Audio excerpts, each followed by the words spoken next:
참 오늘 말씀하고도 연결되어지는 기사가 있어서 여러분에게 소개합니다. 지난달 31일 유튜브 채널 컨피던스 하이스트라고 하는 그 채널에 공개된 홍콩계 영국 국적의 모델 도로시 챙이라고 하는 분이 있습니다. 한번 띄워주시겠어요? 네, 띄워졌습니까? 저한테는 안 보이네요. 네, 이분의 길거리 인터뷰, 그러니까 그 인터뷰한 걸 보게 되면 그냥 이제 무표정으로 걸어가고 있는데 그 유튜버가 멈춰 세우고 묻습니다. 굉장히 자신감 있게 걸어가는 이 여성을 보고 그 자신감의 원천이 어디에 있냐 이렇게 물었는데 뜻밖의 대답을 한 겁니다. 뭐라고 했냐면 나의 자신감의 원천은 신앙심이라는 거예요. 걷는 게 참 멋집니다. 무엇이 당신을 자신감 있게 만듭니까? 라고 묻자 이 여성은 예수님이라고 대답했습니다. 이 유튜브가 믿음이 당신의 인생 그리고 커리어, 성격에 도움이 되냐라고 이렇게 질문하니까 이분이 웃으면서 이렇게 이야기를 했다고 합니다. 성경을 읽고 예수님의 가르침을 배우고 있습니다. 그 모든 것이 나를 더 좋은 사람으로 만들어줍니다. 무릎 꿇고 순종하면, 그 하나님과 하나님의 진리에 대해 순종하면 놀라운 영감을 얻는다라고 나는 생각합니다. 이렇게 인터뷰한 겁니다. 이 영상이 게시된 지 열흘 만에 11일 오전 기준으로 1600만에 달하는 조회수가 올라갔고요. 그리고 5600개의 댓글이 달렸습니다. 이렇게 관심이 커지자 이 도로시 챙이 댓글을 통해서 남겼는데 신앙의 기쁨을 나누고 싶었지만 신앙이 없는 사람들에게 어떻게 비칠지 두려웠습니다. 이날 아침에도 기회가 생겼을 때 예수님의 이름을 찬양할 수 있는 담대함을 허락해달라 기도했다고 그 후일담을 뉴스는 남기고 있습니다. 이 영상을 접한 네티즌들은 이렇게 댓글을 달았다고 합니다. 무교인 내가 봐도 저런 태도와 자신감은 신이 주신 게 맞다. 자신 있고 스스로를 사랑하는 모습이 너무 보기 좋다. 닮고 싶어요. 물론 이런 긍정적인 반응만 있었던 건 아니겠죠. 뭐 여러 가지 비아냥거리는 댓글도 있었을 것이고 있겠지만 적어도 한 여성의 고백과 그 인터뷰가 전 세계인들에게 알려지고 자신의 삶에 가장 원천적이고 강한 에너지를 주고 오늘을 나로 하여금 누구보다 자신감 있게 살아갈 수 있게 하는 것은 바로 예수 그리스도를 믿는 그 신앙, 그 복음이라고 고백하는 이 한 여성의 당당함과 멋진 그 삶의 고백은 오늘을 살아가는 우리에게 바로 오늘 제가 주제로 삼고 있는 그리스도인이 된다는 것, 그리스도인으로 산다는 것, 이것이 과연 무엇을 의미하는가에 대한 좋은 본보기가 되는 것 같아서 여러분에게 소개해 드립니다. 여러분, 오늘 본문에서 우리가 그리스도인이 된다는 걸 한마디로 말하면 여러분 4절의 말씀 같이 읽겠습니다. 4절 시작. 그들이 가만히 들어온 것은 그리스도 예수 안에서 우리가 가진 자유를 엿보고 우리를 종으로 삼고자 함이로되. 그러니까 지금 사도 바울의 관점에서 우리가 그리스도인이 된다는 것은 우리가 뭘 가졌다는 거예요? 뭘 가졌다? 자유를 가졌다는 거예요. 네, 자유를 가졌다. 내가 그리스도인이 된다는 것은 자유자가 되었다. 자유한 사람이 되었다 하는 거예요. 여러분, 이게 바로 무슨 독립적인 존재로서의 자유를 의미하는 것이 아닙니다. 그러니까 내가 뭐든지 할 수 있는 자유, 내 마음대로 할 수 있는 자유, 나한테 그런 자유가 있어, 그걸 말하는 게 아니라고요. 그러면 예수님을 믿는 것과 내가 자유인으로 살아가는 것이 도대체 어떤 연관성이 있을까? 여러분, 예수님을 믿는다는 게 뭐냐면 내가 예수님을 믿고 예수님은 내 믿음의 대상이 된다. 이렇게 우리가 일반적으로 생각하잖아요. 이렇게 우리가 생각하게 되면 예수님과 나는 서로 분리되어져 있는 거예요. 믿고 있는 나라는 존재는 있고 내 믿음의 대상은 저기 있는 거죠. 그래서 이게 분리되어져 있다라는, 그러니까 이분법적인 구조가 성립이 되는 겁니다. 이런 구조가 되면 어떻게 됩니까? 힘들면 원망의 소리가 나올 수밖에 없죠. 내 믿음의 대상은 왜 나한테 아무런 반응이 없어? 내가 믿고 있는 이 대상은, 예수님은 나에게 뭔가 좋은 일, 선한 일, 하늘에서 신령한 복을 나한테 주셔야 되는데 내가 믿는 믿음의 대상은 왜 아무것도 나한테 주지 않는 거야? 오히려 나한테 고난과 고통과 어려움들만 가중되도록 가만히 내버려 두고 있는 거지? 이렇게 이제 우리는 되는 거예요. 이렇게 나와 예수님의 삶이 따로 있다고 생각하게 되면 결국 우리에게는 계속 갈등이 생기는 거예요. 내 믿음이 잘못됐나? 내 믿음의 대상이 시원찮은가? 믿음의 대상을 한번 바꿔볼까? 뭐 이런 계속 답답한 일들이 우리 삶 가운데 펼쳐지는 거죠. 여러분, 그런데 우리가 성경 안에서 믿는다는 것, 신앙을 갖는다는 것, 예수님을 믿는다는 건 뭘 말하냐면, 나는 믿고 있고 내 믿음의 대상은 저기 있어서 내가 이 믿음의 노력을 통해서 그 대상에게로 나아가는 것을 믿음이라 말하는 것이 아니고, 한번 따라합시다. 믿는 자와 믿음의 대상이 하나가 되는 것입니다. 그러니까 내가 그리스도 안에, 그리스도가 내 안에, 그래서 완전한 하나를 이루는 이것을 연합이라고 우리는 표현하죠. 그러니까 내 삶이 누구 안에 포함되어 있어요? 예수 그리스도 안에 포함되어 있어요. 네. 이게 아멘이 되셔야 되는데 진짜 아멘이십니까? 그러니까 내 삶이 어디에 포함되어 있다고요? 예수 그리스도 안에 포함되어 있어요. 그러면 내 삶에 찾아온 문제들을 훨씬 더 포괄적이고 거시적으로 볼 수 있는 안목이 생기는 거예요. 영안이 열리는 거죠. 내 삶에 크고 작은 문제들이 있는데 믿음의 주체인 내가 그 문제를 안고 있고 내 믿음의 대상은 저기 있어가지고 그걸 가지고 가서 어떻게 해결하려고 하는 게 아니라 그 믿는 대상인 우리 주님과 내가 하나가 되어 있는 상황이니까 내 삶의 문제는 곧 누구의 문제다? 예수 그리스도의 문제인 거예요. 이렇게 되면 우리 삶에 찾아오는 여러 어려움들과 문제들을 이해할 수 있는 우리의 생각과 우리의 방법들이 완전히 달라지는 거죠. 그러니 고난에 대한 이해, 죽음에 대한 이해 다 달라집니다. 그러니까 그리스도인이 된다는 것은 완전한 독립적인 자아가 된다는 것이 아니라 내가 그리스도 안에 살게 된다는 것을 의미하는 거예요. 내가 누구 그늘 아래 있게 되는 것? 전능자의 그늘 아래, 하나님의 그늘 아래 살아가는 거예요. 그러니까 내가 그 우산 아래서 모든 것을 피할 수 있는 삶이 되어졌다는 거죠. 여러분, 이것을 우리가 좀 더 분명하게 살펴보기 위해서 오늘 우리 본문을 좀 읽은 것입니다. 당시 사회적인 어떤 상황과 종교적인 상황들의 배경을 우리가 좀 이해할 필요가 있는데, 당시 무할례자, 그러니까 유대인들은 어릴 때부터 할례를 받잖아요. 그렇죠? 그런데 무할례자, 이방인들입니다. 그리고 무할례자와는 함께 머물지도 않았고요. 함께 여행을 해도 안 되고요. 대접을 받아도 안 되고 대접을 해도 안 됩니다. 만약 그럼에도 그렇게 만약에 한다면 그 한 행위 자체로 내가 대접을 했음에도 불구하고 내가 부정한 사람이 되는 거예요.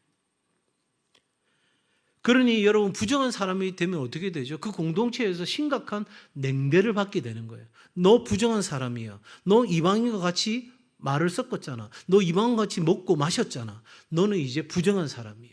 그리고 사람들로부터 손가락질을 받고 냉대를 받는 일이 그 당시에 그 사회와 종교적인 상황 안에서 벌어졌던 일입니다. 여러분, 이 상황에서 베드로라고 하는 이 사람은 이 종교적인 율법적인 습성으로부터 완전히 자유롭지 못한 거죠. 바울이 눈치를 보는 상황이 되어버린 거예요. 내가 그리스도 안에서, 우리는 그리스도인이 된다는 건 아까 4절에서 뭐를 얻었다고 했어요?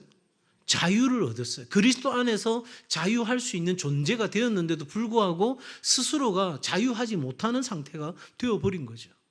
그래서 11절에 보면 게바가 안디옥에 이르렀을 때에 책망받을 일이 있기로 내가 그를 대면하여 책망하였노라. 사실 짬밥으로 보면 사도 바울이 베드로를 책망할 수 있는 게 아니잖아요. 예.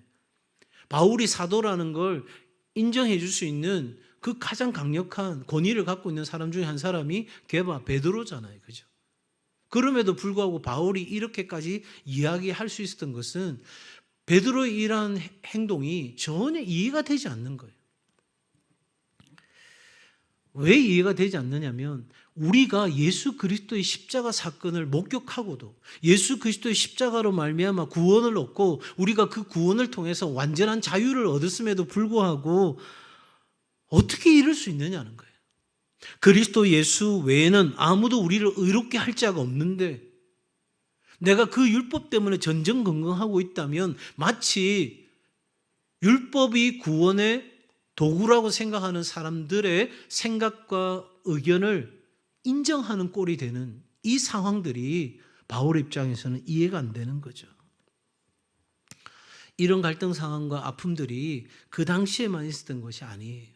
오늘 우리가 신앙생활하고 있는 이 교회 안에서도 얼마든지 일어날 수 있습니다. 사람들은 다양한 이유로 교회를 찾습니다. 어떤 사람은 교회가 마치 복권을 파는 가게처럼 생각합니다.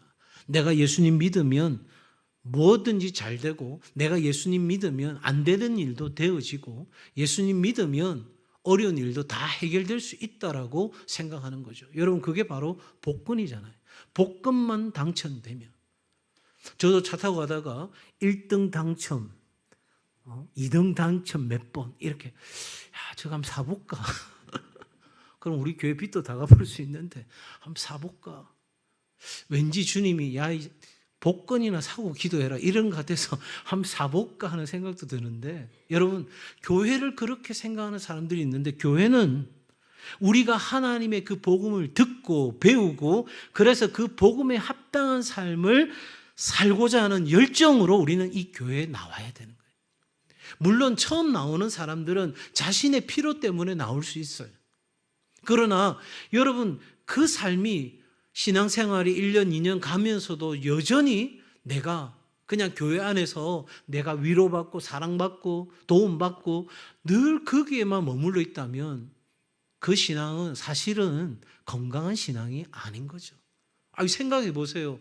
애가 태어나서 갓난아이 때 와 하고 울어요. 그런데 20살이 됐는데도 와 울면 어떻게 돼요? 어떻게 돼요? 망한 겁니다, 이거는. 어떻게 해요? 손볼 수가 없는 상황이죠. 예. 그래서 우리 집사님 맨날, 저는 아직 초등학교를 못 봤어요. 이렇게 이야기할 때마다 제가 이제는 중학생입니다. 이야기하는 이유도 자라가야 돼. 성장하고 성숙하다는 건 생명이 있다는 거거든요. 자, 여러분. 이 복음은 어디서부터 시작되냐면 우리 모두가 죄인이라고 하는 것을 인정하는 사실로부터 시작이 됩니다. 그러니 여러분 이 복음은 우리가 죄인이라는 것을 인정하지 않으면 이 복음은 우리에게 복음이 아닌 거예요. 죄인인데 내가 이 죄의 문제를 해결할 길이 없는 거예요. 이 죄의 문제를 해결해야 내가 의롭게 되어지고 그 의로운 자가 누릴 수 있는 모든 복된 일들을 경험하고 살게 되는데 우리가 이 죄의 문제를 해결할 길이 없는 거예요. 아무리 인간적으로 노력해봐도 우리에게 닥쳐오는 건 절망이에요. 아무리 우리가 돈을 많이 벌고 지식을 많이 쌓고 그래서 우리가 성경에 나오는 율법대로 살아가고자 몸부림친다 할지라도 내 믿음의 대상을 만족해 하려고 뭔가 하려고 시도하고 노력하면 할수록 우리는 어떤 걸 느끼냐면 절망을 느끼게 되어 있어요. 안 되는구나. 근데 사람들이 거기까지도 안 가고 계속해서 적당하게 머물러서 이래도 되는 줄 알고 사는 거예요. 사랑하는 여러분, 예수 그리스도의 십자가가 우리로 하여금 그 모든 죄의 문제를 자유케 한 놀라운 사건이 되는 줄 믿습니다. 그러기에 사도 바울은 이 복음의 눈을 뜨는 순간 복음의 인생 걸은 거예요. 야, 이거구나. 내가 지금까지 알고 있었던, 그래서 내가 율법에 능통한 자가 되어 그 율법을 지켜냄으로써 의로운 자가 되고 하나님 앞에 나의 의를 증명해냄으로써 내가 하나님의 모든 신령한 복을 누릴 수 있는 그런 의로운 자로 살아갈 수 있을 거라고 기대하고 그렇게 살아갔으나 여전히 뭔가 답답한 일들이 내 상관에 있던 어느 날 다메섹으로 가는 그 과정 속에서 예수 그리스도를 만났고 그 예수 그리스도를 통해서 그의 어두웠던 눈이 다 밝아지는 역사가 일어나면서 이 십자가가 복음이구나. 내가 이 십자가 예수 그리스도를 통해서 바로 구원을 얻고 영원한 생명을 얻구나. 여러분, 내가 죽는 길도 십자가에 있고 내가 사는 길도 십자가에 있습니다. 사도 바울은 그걸 발견한 거예요. 그래서 내가 그리스도와 함께 십자가에 죽었다고 고백하는 거예요. 우리가 잘 아는 갈라디아 2장 20절 뒤에 읽어보시면 내가 그리스도와 함께 십자가에 못 박혔나니. 왜? 죽어야 되니까. 죽어야 사는 거니까. 예, 그러니까 사도 바울은 이 십자가에서 내가 철저하게 죽으려고 몸부림친 거예요. 그리고 그 십자가에서 다시 사는 역사를 경험하게 되는 거예요. 여러분, 이것이 복음이고 그것을 사도 바울은 가슴에 새기며 산 것입니다. 그리고 거기에 자신의 전 인생을 걸었고 전심, 전력, 전부를 들여 이 복음을 위해 산 겁니다. 왜? 복음이 나를 살리고 그 복음이 내 옆에 있는 형제와 자매를 살리고 그 복음이 내가 사랑하는 이 나라 백성을 살리고 이 복음이 열방 가운데 전해질 때 하나님의 나라, 그 복음이 샬롬이 이루어지는 역사가 일어나니까 쉴 수가 없는 거예요. 그런데 많은 사람들이 이 엄청난 사건을 복음을 받아들이기를 주저합니다. 죄를 지은 인간은 참 이상하게도 자기 방식대로 살고자 하는 욕구가 강한 거예요. 내 방식대로 이 문제를 해결하고 싶은 거예요. 여전히. 그래도 낸대하는 게 있는 거죠. 낸대. 신앙생활하면서 낸대하는 것만큼 어려운 게 없어요. 내가 그래도 그때부터는 답이 없는 거예요. 내가 안 된다고 생각해야 누구를 찾는 거예요? 나를 도와줄 분을 찾는 거잖아요. 그런데 낸데 내가 그래도 이렇게 살아있으면 이것 꺾어질 때까지는 은혜를 경험할 수가 없어요. 내가 은혜를 막 만들고 싶은 거예요. 그런데 은혜는 그렇게 주어지는 게 아니죠. 사람들은요, 살아가면서 자신이 지금 그렇게 생각하는 낸데 그래도 내가 라고 하는 생각 속에서 내가 의지하고 붙잡고 있는 것들이 결코 내가 의지할 수 있는 것이 아니라는 것을 깨달으면서도 거기서 위안을 찾으려고 하는 거예요. 내가 이 정도 노력했어? 내가 이 정도 알고 있어? 내가 이 정도 뭔가 이룬 거야? 그러면서 우리는 거기에서 위안을 받고 내가 참 괜찮은 사람으로 보여주고 싶은 그런 열망이 우리 안에 있죠. 근데 이것은 한마디로 심리적 위안에 불과한 거예요.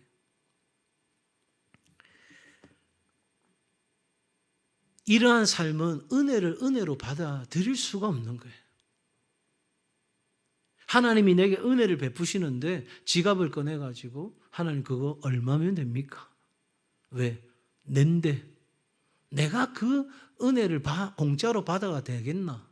그 은혜를 내가 갚아드려야지. 좋은 의미에서가 아니고 말입니다. 이렇게 되면 죄의 문제가 해결되지 않아요.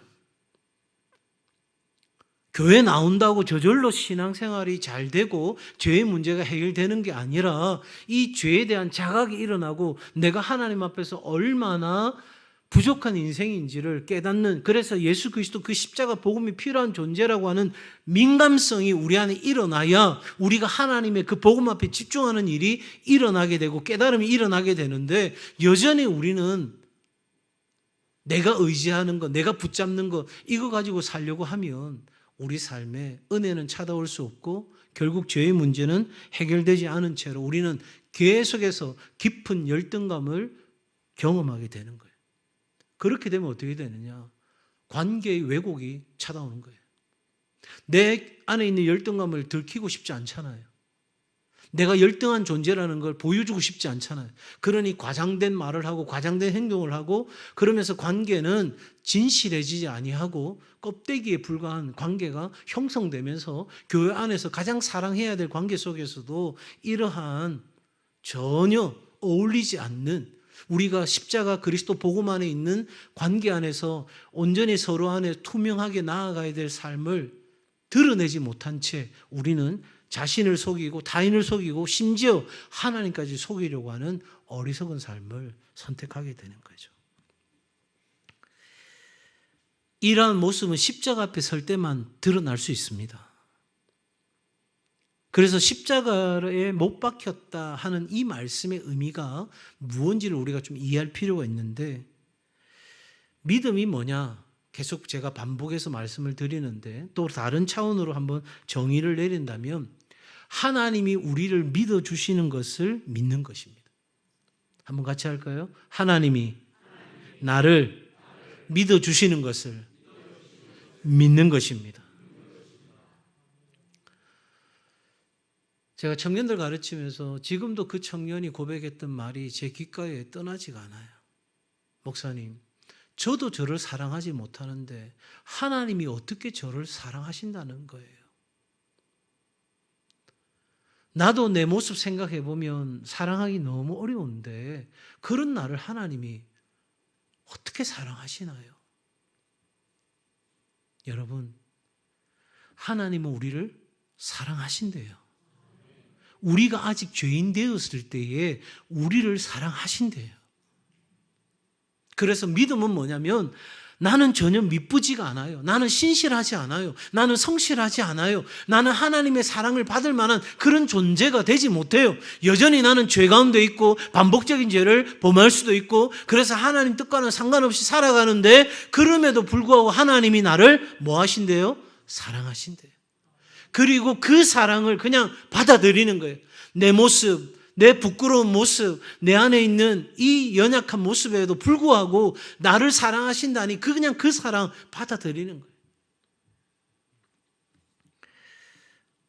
그러니까 믿음의 반대는 뭐예요? 내 의지로 믿는 거예요. 내가 믿어주는 거예요. 내가 믿고자 노력하는 거예요. 여러분, 그냥 그거 받으면 되는 거예요. 그냥 그 사랑 내가 받아들이면 되는 거예요. 그런데 내 의지로 믿으려고 하면 사실은 이거 믿음인 것 같지만, 믿음의 열심인 것 같지만 진짜 믿음은 아닌 거예요. 그냥 하나님이 나를 위해 하신 일들을 그냥 그대로 받아들이면 되는 거예요. 죄송한 표현입니다. 내 꼬라지가 어떨지라도 그냥 그분이 나를 사랑하셔서 모든 것을 내어준 것을 그냥 있는 그대로 받아들이는 거예요. 옆에 사탄은 우리에게 송사하겠죠. 네가 그 사랑 받을 자격이 있어? 너 그렇게 해가지고 무슨 하나님 사랑을 받을 수 있어? 계속해서 우리에게 찔러댈 거예요. 뭐 하려고요? 믿지 못하게 하려고요. 근데 우리는 그냥 받아들이는 거예요. 그래서 믿음은 어떤 선한 일이 전제되거나 심지어 우리의 확신이 있어야만 믿음이 있는 것이 아니에요. 그저 내가 할 수 없는 것을 하나님이 하셨다는 사실을 받아들이는 거예요. 아, 나는 내 죄의 문제를 해결할 수 없어. 내 인생의 문제를 내가 해결할 수 없어. 그런데 내 안에 그리스도가 계시고 내가 그리스도 안에 있기에, 그리스도와 내가 하나 된 삶이기에 내가 할 수 없는 그 모든 일을 하나님이 하신다는 걸 그냥 받아들이는 거예요.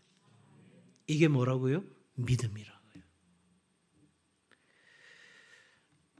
하나님이 나를 믿어주시니 나도 그걸 믿는 거예요. 내가 나의 어떠함을 믿는 게 아니에요. 내 수준을 생각하면서 그거 믿는 게 아니에요. 나를 믿으면 넘어질 수밖에 없죠. 아무리 믿음 좋은 그 사람도 사람 보면 실망할 수 있어요. 그러므로 나나 어떤 내 주변의 상황들과 환경을 바라보는 것이 아니라 그냥 하나님을, 나를 믿어주시는 그 하나님을 우리는 받아들이고 믿는 것입니다. 그러니 여러분, 우리 노력으로 거룩해질 수 있는 것이 아니에요. 하나님의 말씀과 기도로 거룩하여지는데, 그 말씀 읽고 그리고 하나님 앞에 기도하는 때에 우리는 뭘 느끼냐면 십자가의 은총을 느끼는 거예요. 십자가의 은혜를 경험하게 되는 거예요. 아하, 말씀이 그렇게 이야기하는 거구나. 나는 너무나 부족하고 연약한 인생인데 그럼에도 하나님이 나를 사랑하셔서 그 십자가를 내게 허락해 주셨구나. 내가 기도하는 중에, 내가 하나님 앞에 기도와 간구로 아뢰는 중에 이건 내가 도무지 할 수 없을 것 같은 이 일들을 하나님 앞에 눈물로 통곡으로 기도하는 가운데 우리는 어디에 도착하냐면 십자가 앞에 도착하는 거예요. 그래서 하나님이 예수 그리스도를 나를 위해 십자가에 달려 죽게 하셨다는 이 사실을 깨닫는 순간 우리는 더 이상 염려 끝, 근심 끝, 걱정 끝, 두려움, 불안 끝. 우리는 그 십자가 앞에서 평안을 얻는 거죠. 그래서 우리가 아는 믿음의 영웅들은 무엇이 되기 위해 산 것이 아니에요. 내가 이런 사람, 내가 이런 믿음이 있다는 걸 증명해 보여야 되겠어. 그렇게 산 것이 아니에요. 그저 그냥 십자가 앞으로 나아간 거예요. 그 십자가의 은혜 앞으로 나아가서 자신을 내려놓을 때 바로 주님과 더불어 살아가는 삶이 가능했던 거예요. 그렇게 되니까 어떻게 돼요? 내 안에 그리스도가 살아 역사하니까 점점 더 내 안에 있는 죄가 더 밝히 드러나는 거예요. 그런데 그걸 부끄러워하지 아니하고 그 죄의 문제를 들고 하나님 앞에 나아가는 거예요. 십자가 없으면 한순간도 우리가 진정한 의미에서의 자유자가 될 수가 없는 거죠. 그러므로 우리는 그리스도와 함께 십자가에 못 박혀야 사는 존재인 거예요. 자꾸 내가 살려고 하면 이건 답이 없어요. 구원받은 사람들의 삶은 결코 단독적인 존재가 아니라 그리스도의 삶 안에 포함되어져 있다는 사실을 우리는 기억해야 합니다. 그러니 어떻습니까? 그리스도 안에 있다는 건 우리의 삶을 웅크리게 만드는 게 아니에요. 우리를 쭈그러뜨려 가지고 너는 쓸모없는 인간이야, 너는 지렁이 같은 인간이야, 너는 벌레만도 못한 인간이야, 그래서 막 나를 쫓아들게 만드는 삶이 아니라 그리스도 안에 있기 때문에 내 이 모든 죄의 문제가 나로 하여금 웅크리게 만들고 쫄아들게 만드는 이 모든 삶의 문제가 그리스도 십자가 안에서 해결되었다는 걸 믿기 때문에 우리는 확장되어진 자기로 살아갈 수 있는 힘이 우리 가운데 주어지는 거예요. 이것이 바울이 그토록 말하고자 했던 새 생명인 거예요. 그 전에 율법은 죄는 우리로 하여금 쭈그러뜨리게 만들었습니다. 완전히 박살나게 만들었습니다. 너는 이것도 못해, 너는 이것도 안 돼, 너는 이것도 할 수 없고 저것도 할 수 없어. 그렇게 계속해서 우리를 못난 인간으로 만들었는데, 그런 우리가, 맞아요, 그런 우리였어요. 그런데 십자가에서 이 문제가 해결되니 내 삶을 붙잡고 있던 모든 것들은 한순간에 예수 그리스도께로 옮겨지고 예수 그리스도의 그 생명과 의가 우리 가운데 부어진 거예요. 그러므로 여러분, 내가 그리스도와 함께 십자가에 못 박겠다는 것이, 그래 내가 결심했어, 내가 죽어가는 가정 살려야지, 내가 이거 해야지, 여러분 그렇게 결단하는 것이 아니라 그냥 십자가를 받아들이는 거예요. 만약에 내가 이것도 해야 돼, 저것도 해야 돼, 그렇게 생각하고 우리가 살아간다면 우리는 복음을 윤리적이고 도덕적인 것으로 만드는 거예요. 이 복음은 우리를 그냥 그렇게 자기 의를 드러내는 차원으로 주어진 것이 아닌 거예요. 아이고 내가 죽어야지, 내가 죽어야 우리 가정이 살고 내가 죽어야 교회가 살지. 여러분 우리는요 이미 죽어야 되는 존재인 거예요. 내가 결심하고 죽어. 내가 그전에는 내가 살만한 인생이야. 그런데 내가 죽어야지. 이건 뭘 전제하고 있는 거예요? 내가 살아있어도 되는 존재라는 걸 먼저 생각하니까 내가 죽어야지 이 말이 나오잖아요. 근데 우리는 본질이 뭐예요? 죽어야 되는 존재인 거예요. 근데 뭘 위해서 죽는다는 거예요? 여러분, 그러므로 예수 그리스도 안에 산다는 것, 우리가 그리스도인이 된다는 것은 어떤 신비적인 일치가 이루어지는 게 아니에요. 오늘 밤에 기도하는데 갑자기 뭔가 엄청난 이렇게 내려가지고 나를 덮어 씌우는 어떤 그런 신비적인 것을 경험하는 것이 아닌 믿음 안에서 경험되어지고 깨닫게 되는 거예요. 아, 하나님이 나를 사랑하신대. 그냥 받아들이는 거예요. 하나님이 나의 죄를 용서하셨대. 그거 받아들이는 거예요. 하나님이 내 삶의 문제를 담당해 주셨대. 그냥 그거 받아들이는 거예요. 언제요? 어떻게 해요? 그거 누구에게 맡겨요? 누구에게 맡겨요? 하나님께 맡기는 거예요. 왜요? 나보다 하나님이 더 잘 아시니까. 나보다 하나님이 더 풍성한 것들을 주실 수 있는 분이시니까.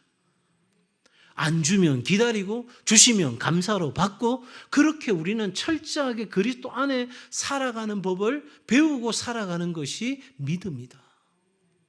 이것이 바로 예수 그리스도를 닮아 살아가는 우리의 삶이다. 그러니 생각하지 못했던 어려움과 위기가 찾아오면 우리 그냥 잠깐은 염려하고 잠깐은 근심할 수도 있어도 그거 잠깐 해야지 거기에 완전히 빠져가지고 이거 어떻게 막 애타고 그렇게 살 사람이 아닌 거예요. 이제 예수님과 함께 18번째 말씀을 마무리하는 오늘 여러분에게 함께 나누는 것은 우리가 날마다 생각해야 될 것은 바로 이 십자가의 은총입니다. 십자가 생각하면 다 정리가 되는 거예요. 그러니까 십자가 생각하면 하나님 나를 사랑하실까? 십자가를 봐. 하나님이 내 인생의 문제를 해결해 주실까? 십자가를 봐. 이런 내 삶의 고통과 아픔을 우리 하나님이 아실까? 십자가를 봐. 여러분, 그러한 시간들을 통해서 우리 안에 있는 죄책감, 수치심, 이 모든 것을 다 떨쳐버리고 오늘 그 모델처럼 누구보다도 당당하게, 누구보다도 자신감 있게. 처음에 뉴스에 딱 이게 사진만 딱 올라왔을 때, 이게 뭐야? 이 사람이 왜 사진이 올라온 거야? 왜냐니까 그 사진 2개인데 무표정으로 걷는 모습과 아까 보여드렸던 웃는 그 모습하고 사진이 2개 올라왔거든요. 근데 중요한 건 내복 같은 거 입고 있는 거예요. 아까 그것도 있죠? 예? 브래지를 했는지 안 했는지 모르겠는데 어쨌든 이게 내복 같은 거 입고 그 도시 한복판을 막 걸었던 거거든요. 그런데 여러분, 그럴 수 있었던 것은 그녀도 고백했잖아요. 하나님을 알지 못하는 사람들이 나를 향해서 뭐라고 말할까? 사실은 염려되어서 나도 하나님을 전할 수 있는 그런 기회가 있기를 기도했다. 그 사람이 뭐 염려나 근심과 불편이 없는 게 아니죠. 그런데 누구 생각하니까? 나를 위해서 십자가에 달려 죽으신 예수님 생각하니까 자신감이 생기는 거예요. 내가 자유함이 있는 거예요. 당당해지는 거죠. 누가 뭐라 하든 누가 어떻게 생각하든 내가 이 십자가 복음 앞에서 설 수 있다는 이 사실. 여러분, 그러므로 이 복음 안에서 죽는 경험, 내가 완전히 죽는 거예요. 낸대하는 생각, 그래도 내가 이런 생각 철저하게 죽이는 거예요. 나는 할 수 없어. 나는 안 돼. 나는 이 죄의 문제를 해결할 수 없는 그런 존재야. 그러므로 나는 예수께서 십자가에 못 박아 죽으실 때에 나도 죽어야 되는 존재야. 완전히 철저하게 나는 죽어야 되는 존재지. 내가 산자와 같이 살아가면서 내 기분 따라 내가 오늘 죽어준다 이렇게 사는 인생이 아니라 완전히 죽어진 인생으로 살아가야 되고, 그렇게 살 때 내가 그리스도 안에서 진정한 자유함을 누리는 삶이 내게 찾아온다는 걸 기억하면서 여러분, 그리스도인으로서 자유함을 마음껏 누리시는 은혜가 있길 바랍니다. 사단은 오늘 이 밤에도 기도하려 할 때에 우리의 자유를 얽매이게 하려고 합니다. 사도 바울 고백하잖아요. 오늘 여기 4절에도 보면 우리를 종으로 삼고자 함이라. 어떤 종요? 죄의 종으로 삼고자 하는 거예요. 꼼짝달싹 못하게 만드는 거예요. 우리로 하여금 매여있게 만드는 거예요. 그런데 우리는 자유한 자예요. 누가 뭐라 해도 우리는 자유한 자예요.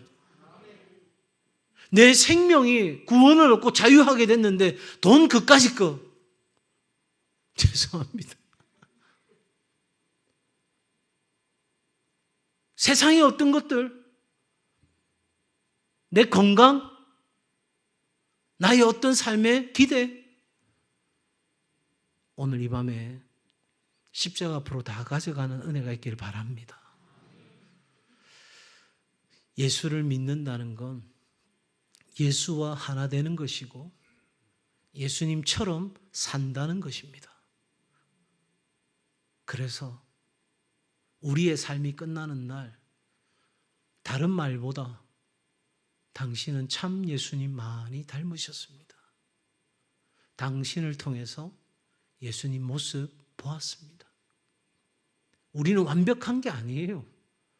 그럼에도 불구하고 우리를 통해서 그 예수의 모습이 드러날 때 그리스도의 편지가 되고 그리스도의 향기가 되는 줄 믿습니다.